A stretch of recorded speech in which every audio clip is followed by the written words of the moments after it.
Everyone, welcome to my channel and welcome back to my another video. তো কেমন আছো তোমরা? আই হোপ তোমরা সবাই খুব ভালো আছো, আমিও খুবই ভালো আছি। আর একটা নতুন ব্লগ নিয়ে তোমাদের কাছে চলে এলাম। আর আজকের ব্লগটা কিন্তু খুবই মজাদার এবং খুবই সুন্দর হতে চলেছে। তার কারণ আজকে আমরা যাচ্ছি ক্ষীরাই। আমি, শুভ্রনীল আর তিয়াশা তিনজনে মিলে আমরা ক্ষীরাই যাচ্ছি। আর এই ক্ষীরাই যাওয়ার প্ল্যানটা আমাদের গত 2 বছরই ক্যান্সেল হয়ে গেছে। আমরা গত 2 বছরও সেমভাবে আমরা প্ল্যান করেছিলাম যে হ্যাঁ যাবো, নয় এর হচ্ছে না, নয় ওর হচ্ছে না, মানে কিছু না কিছু একটা হয়ে মানে ক্যান্সেল হয়ে যাচ্ছে। আর ক্ষীরায় তো সারা বছর যাওয়া যায় না, এই একটা টাইমই আছে, এই শীতকালটা, একদম জানুয়ারির শেষ উইক বা ফেব্রুয়ারির ফার্স্ট উইক। এই টাইমটাতে গেলে তুমি মানে মজা করতে পারবে এবং সমস্ত ধরনের ফুল ওখানে তুমি দেখতে পারবে।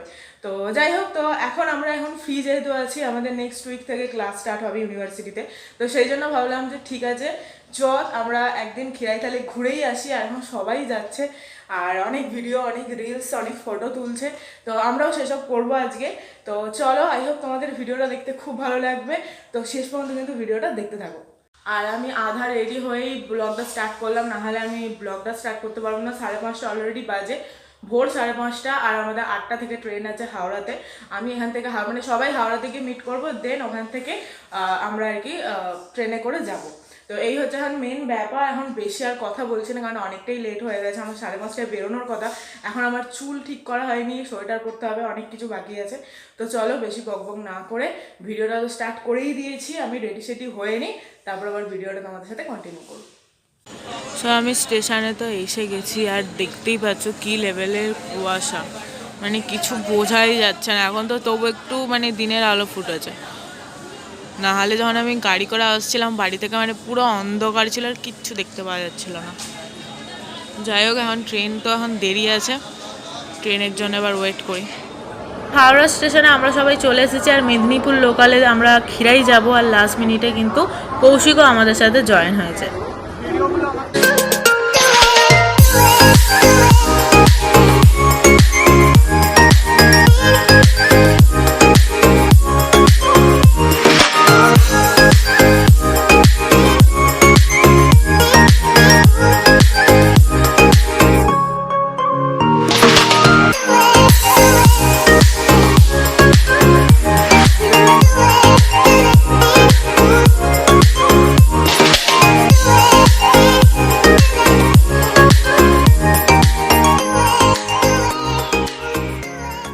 ফাইনালি আমরা ক্ষীরায়ে নেমে গেছি, আর ভিড়টা শুধু দেখো।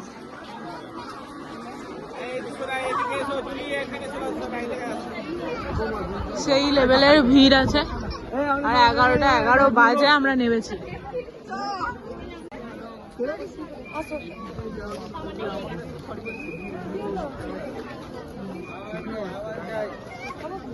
বাপরে কি ভিড়, বিশাল ভিড়, বিশাল।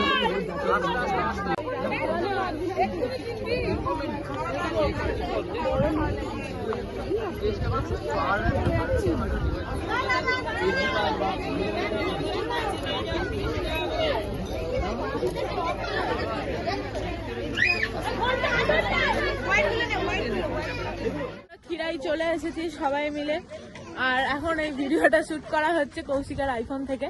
তো চল তুই চল, ঠিক আছে।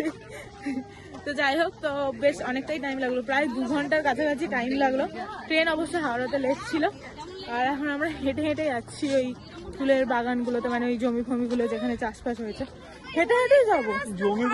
জমিগুলো একটু ভিডিও দেখা। হ্যাঁ, সে তো দেখাবো। আর না, আসার সময় পারলে করে, আরে এইগুলো দেখতে দেখতে চো, ভালো লাগে। এখানে মারুতি চলে, আর মারুতি করে গেলে 20 টাকা করে নেয়। আর আসার সময় সেরকম হলে, আসার সময় যদি মানে সন্ধ্যে সন্ধ্যে হয়ে যায়, তাহলে মানে মারুতি করে আসবো, নাহলে হেঁটে হেঁটে যাওয়াটাই বেটার। দেখতে দেখতে যাবো, বেশ ভালো লাগছে। কিন্তু প্রচন্ড ধুলো, এই হচ্ছে মেন ব্যাপার। এখন যাই, গিয়ে তারপরে আবার তোমাদেরকে দেখাবো কিরকম ফুল ফুল আছে না আছে। প্রচন্ড ধুলো এই রাস্তায়। কি ছিল? না দিস না, এখানে কাদা ফাদা, কি অবস্থা।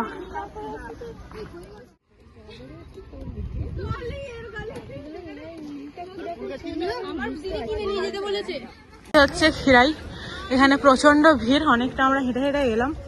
আর এখান থেকেই মনে হয় এন্ট্রি, এখান থেকেই সব ঢুকছে। আর এই সাইডে হচ্ছে ফুল। অনেক ফুল ফুল আছে দেখতে পাচ্ছি। তো এবার ওইদিকে যাই, কারণ অনেকটা চড়ে এসেছি, দেখতেই পাচ্ছ দূর থেকে এসেছি, হাঁপিয়ে গেছি বিশাল। তো চলো এবার ভেতরের দিকে যাই, এই দিক দিয়ে নামবো, নেমে যাব। ভেতরের দিকে যাচ্ছি, সামনেই এখানে অনেক কিছু বিক্রি হচ্ছে, খাবার দাবার, ফুলের চারা, ফুল গাছ, ফুলের বীজ, অনেক কিছু বিক্রি হচ্ছে। ফুলের গাছ আছে, বিক্রি হচ্ছে। ওই দূরে তো এখানে বীজও আছে, এগুলো সব গোলাপ গাছ। শুধু ফুলগুলো মানে হেয়ার ব্যান্ড গুলো বিক্রি হচ্ছে, শুধু দেখো লাইন দিয়ে বিক্রি হচ্ছে, সবাই এখান থেকে কিনছে। হলো কংসাবতী নদী, ঠিক আছে। বর্ষাকালে নাকি এই নদীতে এত জল হয়, মানে পুরোই মাঠঘাট গুলো সব নাকি ডুবিয়ে দেয়। আর এখানে এই যে সব আইসক্রিম ফাইসক্রিম খাচ্ছে। চ চ দেখ কত ফুল রে ওখানে, চ চ। হ্যাঁ তুই স্বপ্নেতে দিয়ে দিস। গরম মানে দেখে মনেই হবে না যেটা শীতকালে আমরা এসেছি, জানো মনে হচ্ছে আমরা গরমকালে একদম ভর দুপুরবেলা গ্রীষ্মকাল যেরকম হয় সেই লেভেলের গরম আছে। আমরা তো সবাই সোয়েটার ফোয়েটার খুলে ফেলেছি, কারণ প্রচণ্ড গরম এখানে। আমি ছাতাও খাটিয়ে ফেলেছি, কারণ ছাতা নিয়ে ঘুরবো। এখনও আমাদের সেরকমভাবে মানে ওই মাঠগুলোতে যাওয়া হয়নি, আমরা এখান থেকেই সমস্ত কিছু দেখছিলাম একটু একটু করে। তো এখন এবার একটু মাঠে যাব, গিয়ে দেখবো। এইবার ঠিক আছে। এখান থেকে ট্রেনটা দারুণ লাগছে দেখতে, কি ব্যাপক লাগছে। হ্যাঁ এগুলো কত ব্রোকলি গাছ দেখ, তুলে নিয়ে চাই বাজারে 40 টাকা করে দাম আছে, তুলে নিয়ে চাই আমার জামা। ওইগুলো একটা নতুন ধরনের ফল, ওইগুলো এইগুলো নতুন নয়, এটা ওলকপি বলে।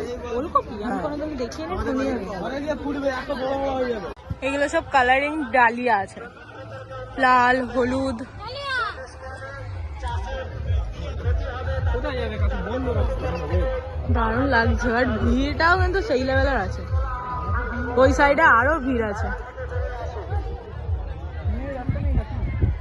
তারাও জুম করে দেখাই, প্রচন্ড ভিড় এই জায়গাগুলো।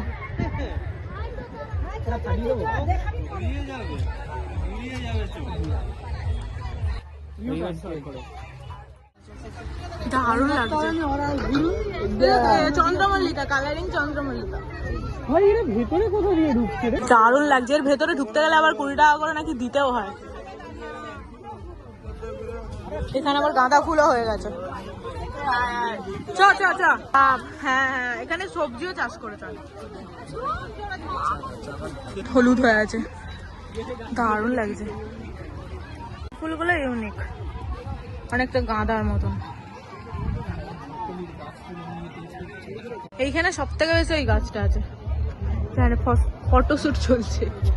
আর এই গাছগুলোও বেশ ইউনিক, এইগুলো আমি মাকে বলছিলাম যে নিয়ে আসবো, বাট নাম ফাম জানি না। আর এখানে গাছ মানে চারা বিক্রি হচ্ছে কিনা সেটাও দেখতে পাইনি। মল্লিকা, সাদা চন্দ্রমল্লিকা, হলুদ চন্দ্রমল্লিকা দিয়ে যেতে যা লাগছে না কি বলবো তোমাদেরকে, বাট খুব খতরনাক রাস্তা, দেখতেই পাচ্ছ। মানে প্রচন্ড সাবধানে যেতে হবে, না হলে একদম কাঁচার। গাঁদা ফুলটা এখানে বেশি, বাট মানে পুরো কমলা গাঁধার মাঝখানে চন্দ্রমল্লিকার যে কালারগুলো খুব সুন্দর লাগছে। নদীটা ভালো করে বোঝা যাচ্ছে, বাট কালারটা পুরো নীলচে হয়ে আছে।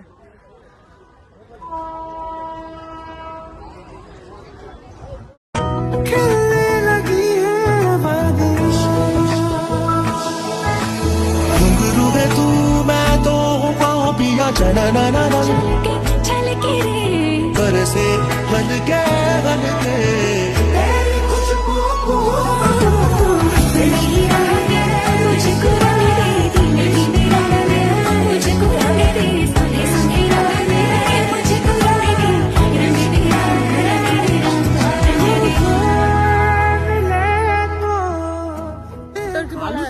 আর আমি পড়ে যাচ্ছি বারবার, বহুত খারাপ রাস্তা, এত সরু আলপথ বানায়।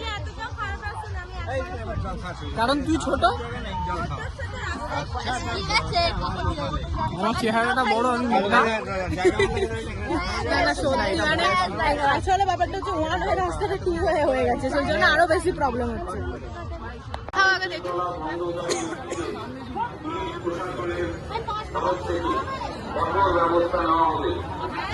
ফুলগুলো দারুণ লাগে আমাদের ওখানে, বাট এই ফুলটার নাম জানি না আমি। ফুলটা ওই সাইডেও কি সুন্দর সুন্দর সব ফুল আছে, ফুলকপি, বাঁধাকপি।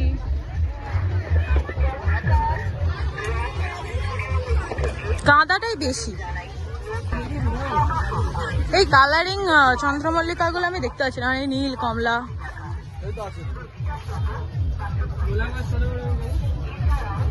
কোনো চাপ নেই। হ্যাঁ, এখানে ড্রাগন ফলের গাছও বিক্রি হচ্ছে। এখান থেকে বেরিয়ে যাচ্ছে, আমাদের ঘোরা কমপ্লিট হয়ে গেছে। এখন প্রায় বাজে হচ্ছে 2:45, আর আমাদের 3:45 থেকে পাঁশকুড়া থেকে আমাদের লোকাল আছে হাওড়া যাওয়ার। কারণ আমরা আর এখান দিয়ে গেলাম না, কারণ এখানে প্রচণ্ড ভিড় হবে স্টেশনে, ট্রেনে উঠতে পারবো না। তো ওই ওপরে মানে টোটো দাঁড় করানো আছে পাঁশকুড়া স্টেশন যাওয়ার জন্য। এখান থেকে একটুখানি 1-1.5 কিলোমিটার। তো এখান থেকে টোটো করে স্টেশন যাবো, দেন ওখান থেকে হাওড়া লোকাল। এই যে টাটা খিরাই, অনেক ঘুরেছি, অনেক গাছ ফাছ কিনেছি। তো আমরা পাঁশকুড়ায় চলে এসেছি।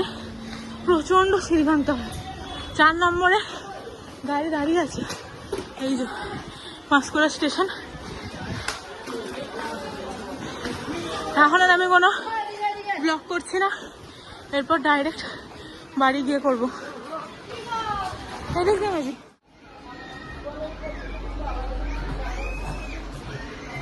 তো কালকে খিরাই থেকে বাড়ি এসেছি প্রায় রাত্রি 8টার সময় করে।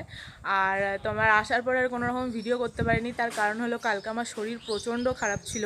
মানে তোমরা কতটা বুঝতে পেরেছো আমি জানি না, বাট মানে একদম বেরোনো থেকে, সকালবেলা একদম বেরোনো থেকেই আমার হঠাৎ করে, মানে বেরোনোর আগে হঠাৎ করে আমার শরীরটা খুব খারাপ পড়ে যায়। আর তারপর থেকে সারা দিন আমি ওইভাবেই মানে ঘোরাঘুরি করেছি। মাথার যন্ত্রণা থেকে আরম্ভ করে, জ্বর থেকে আরম্ভ করে সমস্ত কিছু আমার শুরু হয়ে গেছিলো। আমি জানি না কেন হঠাৎ করে এরকম হয়েছিল। আগে থেকে কিচ্ছু ছিল না, আগে পুরো নর্মাল ছিলাম। মানে পরশুদিন রাত্রিরও পুরো নর্মাল, কোনো অসুবিধা ছিল না। কালকে হঠাৎ করে বেরোনোর আগে ওই সব হয়ে যায়। তো তাও মানে প্ল্যানটা তো আমি ক্যান্সেল করতে পারি না। 2 বছর ধরে এই খিরাই যাওয়ার প্ল্যান আমাদের ক্যান্সেল হচ্ছে, আর আমি ক্যান্সেল করতে পারি না, কারণ আমার অনেক দিনের ইচ্ছা ওখানে যাওয়ার, আমাদের সবারই যাওয়া আর হচ্ছিল না। তো ফাইনালি আর একটা, আমি তোমাদের ভিডিওর প্রথমেই যেটা বললাম যে বছরে যে হ্যাঁ সারা বছর আমি যে কোনো একদিন চলে গেলাম খিরাই, সেটা তো আর হয় না। এইটাই একমাত্র টাইম খিরাই যাওয়ার। তো যাই হোক, তো সব কথা ছাড়ো, মানে এমনকি রীতিমতো মানে আমি যখন বাড়ি আসি তখন ট্রেনেতে মানে আমার এত মাথার যন্ত্রণা হচ্ছিলো, মানে পুরো মাথা যেন ফেটে যাচ্ছিলো, জ্বর পর্যন্ত চলে এসেছিলো। রাত্রিবেলাও কালকে বাড়িতে এসে শোয়ার পরেও প্রচণ্ড জ্বর ছিল। তো এখন আপাতত ঠিকঠাক আছি আপাতত একটু। তো সেই জন্য ভাবলাম ব্লগটাকেও এন্ড করতে হবে, আর তোমাদের সাথে ওই কথাগুলো শেয়ার করলাম। আর হ্যাঁ, আরেকটা কথা সেটা হলো যে আমি কালকে খিরাই থেকে কী ফুল গাছ কিনেছি না কিনেছি সমস্তটাই তোমাদের সাথে শেয়ার করব এখন। আর বাড়ি থেকেও তো কোনোরকমভাবে সেরকম আর কোনো ব্লগই করা হয়নি। এবারে প্রায় 1 সপ্তাহের ওপর আমি বাড়িতে ছিলাম, বাট কোনো ব্লগই আমার করা হয়নি। তো একটু ছোটো করে একটু দেখাবো, জাস্ট 2-3 মিনিটের মতন। তো চলো তোমাদেরকে একটু বাড়িটাও ঘুরিয়ে দেখাই। এখন বাড়িতে মা কী ফুল করেছে, মানে আমার বাড়িও একরকম খিরাই হয়ে গেছে বলতে পারো। আর কী ফুল নিয়ে এলাম কালকে, কী গাছ কিনলাম সেগুলো তোমাদের সাথে শেয়ার করবো। এই যে এই গোলাপটা, এইগুলো মা কিনেছে এখান থেকে। এই গোলাপটা, এইটা কি এর সাথে না, এই কুঁড়িটা এই গোলাপটার সাথেই তো, হ্যাঁ। তারপরে এই চন্দ্রমল্লিকাগুলো, আর এইগুলো কালকে আমি খিরাই থেকে নিয়ে এসেছি। মানে এতগুলো ফুল জাস্ট 20 টাকা নিয়েছে, তার মানে ভাবো ওখানে কত কম দামে এইসব পাওয়া যায় আর কি। কালকে যখন এনেছিলাম এগুলো সব শুকিয়ে গেছিলো, আর এটা জলে রেখে দিতে মানে তাজা হয়ে গেছে পুরো, যেন মনে হচ্ছে এই গাছ থেকে তোলা হয়েছে। তারপরে এইগুলো নিয়ে এসেছি, এইগুলো সব কালকে নিয়ে আসা হয়েছে খিরাই থেকে। এই গাছটা নিয়ে আসা হয়েছে, এটা একদম গাছের চারা, মা বসাবে এটা সারা বছরের। আর এইটাও নিয়ে এসেছি, এটাও তোমার সারা বছরেরই। এইটার কালারটা খুবই সুন্দর, মানে এইটা আর এইটা সেমই, মানে শুধু কালারটা আলাদা। এই গাছটা মা কিনেছে তোমার আমাদের এইখান থেকেই। এটা তোমার সাদার ওপরে ওই গোলাপি ছিটে এরকম কিছু একটা আছে। আর এই দুটো গাছ আমি কালকে খিরাই থেকে এনেছি। এইটা হচ্ছে একদম যেটা ডিপ রেড কালার সেইটা হবে এইটা, আর এইটা হচ্ছে একদম সাদা, মানে কোনো ছিটেও নেই, কিচ্ছু নেই, পুরো সাদা। এই গাছটা আমাদের এখান থেকেই নেওয়া হয়েছে। এটা তোমার হচ্ছে গোলাপি আর সাদা। তারপর এইটা হচ্ছে তোমার মানে ওই মেরুন কালার আর সাদা সাদা একটু ভাব আছে। আর এইটা হচ্ছে খানিকটা অরেঞ্জ কালার, মানে অরেঞ্জ কালার কি। এইখানটা পুরোটাই গোলাপের বাগান। আর এইগুলো তো এমনি নর্মালে রেখেছে চন্দ্রমল্লিকা, তারপরে এইগুলো ছোটোখাটো যেগুলো আছে। আর এইখানটাও তোমার সব রকমের ফুল আছে। এইগুলোকে কি বলে? হ্যাঁ, এইগুলো হচ্ছে মিলি ফুল। এখানে হচ্ছে গাঁদা নয়, ঠিক আছে। এইগুলো হচ্ছে ডালিয়া, এটাও ডালিয়াই তো, হ্যাঁ এটাও ডালিয়া। এইগুলো হচ্ছে এক ধরনের গাঁদা আবার।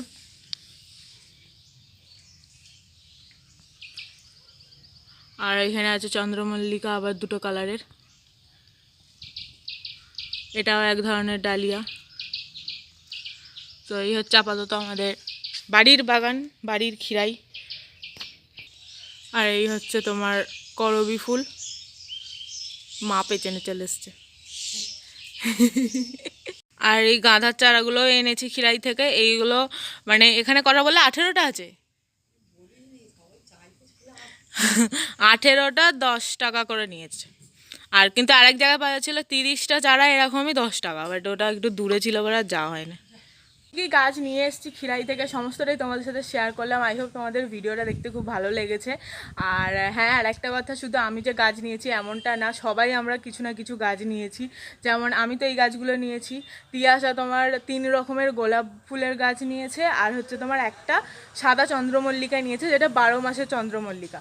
আর একটা হলুদ কালারের ছিল, ওটা মানে এখন আমার খুব আফসোস হচ্ছে, বাট নিয়ে এলে ভালোই হতো। কিন্তু ব্যাপারটা কি বলো তো, অনেক বড় গাছটা, ছোট না। এবার যেহেতু বড় গাছ নিয়ে আসতেও অনেক অসুবিধা। আর বুঝতেই পারছো আমার বাড়ি থেকে খিরাই মানে 3.5 ঘন্টার রাস্তা, ঠিক আছে। আমার বাড়ি থেকে হাওড়ায় 1.5 ঘন্টা লাগে, আবার হাওড়া থেকে 2 ঘন্টা, ঠিক আছে। তো সেই জন্য আর সেইভাবে নেওয়া হলো না, আমি যতটা পেরেছি নিয়ে এসেছি। আর হ্যাঁ, আর একটা কথা, যেটা ওখানে শুধু যে তোমার ফুলের গাছ পাওয়া যায় এমনটা না, সবজির গাছও তোমরা পাবে, সবজিও পাবে, দানা আছে, অনেক বীজ থাকে, সেইগুলোও তোমরা পাবে। সার আছে, সেই সারও ওখানে পাওয়া যায়। আমি যেমন সার নিয়ে এসেছি, যেটা মানে এই ফুল গাছ বসানোর সময় চারদিকে দিয়ে দিতে হবে, এরকম কিছু একটা আছে। তো মানে ওগুলোও সব বিক্রি হচ্ছে ওখানে, আর খুব কম দামে বিক্রি হচ্ছে। যেমন শুভ্রনীল নিয়েছে হচ্ছে তোমার ড্রাগন ফলের গাছ নিয়েছে, আর হচ্ছে তোমার ব্রোকলি নিয়েছে। ব্রোকলি নর্মালি আমাদের এখানে বাজারে যেমন তোমার 50-60 টাকা করে পিস হয়, বা কলকাতার ওখানে গেলে তো আরও বেশি, বাট ওখানে সেগুলো 20 টাকা করে পিস। সেই জন্য ও মনে হয় ব্রোকলি নিয়েছে। তারপরে কৌশিক নয়নতারা ফুলের গাছ নিয়েছে, আরও 2টো ফুলের গাছ নিয়েছে। আমি সমস্ত কিছু তোমার করে দেবো, ফটো লাস্টে অ্যাড করে দেবো, তো তোমরা দেখে নিও। আর তো চলো, আর কিছু বলার মতন নেই। আই হোপ ভিডিওটা তোমাদের দেখতে খুব ভালো লেগেছে, আমারও ভিডিওটা বানিয়ে খুব ভালো লেগেছে। আর লাস্টে আর একটা কথাই বলবো, তোমরা যদি কেউ খিরাই যেতে যাও, এখনও টাইম আছে। তোমরা ফেব্রুয়ারি মাসের 1st উইক পর্যন্ত মানে যদি যাও, তাহলে তোমরা মানে 1st উইকের মধ্যে যদি তোমরা যাও ফেব্রুয়ারি মাসের, তাহলে সমস্ত ফুলগুলো দেখতে হবে, যেগুলো আমি দেখতে পেয়েছি। বাট তারপরে গেলে মানে আর আমার মনে হয় না সেরকমভাবে গাঁদা ফুল ছাড়া আর কিছু দেখতে পাবে, কারণ শীতকাল যত শেষ হয়ে যাবে, এই চন্দ্রমল্লিকা, তারপর আরও যে ফুলগুলো আছে সেইগুলো, মানে আমি যেমন ফুলের যে তোড়াটা নিয়ে এসেছি দেখালাম, সেই সমস্ত জিনিসগুলো আর পাবে না। তো এটাই তো, তোমরা যদি কেউ যেতে চাও যেতেই পারো, খুব ভালো জায়গা। তো আর গেলে একটু সকাল করে যেও, নাহলে আস্তে আস্তে অনেক লেট হয়ে যাবে। তো চলো, ভিডিওটা এখানে শেষ করছি। যদি ভালো লেগে থাকে please do like, comment, share on this video and subscribe to my channel. তো দেখা হচ্ছে আমার একটা নেক্সট ভিডিওতে। টাটা। घुंघरू है तू मैं तो हूँ पाँव पिया चल के रे बरसे हल्के हल्के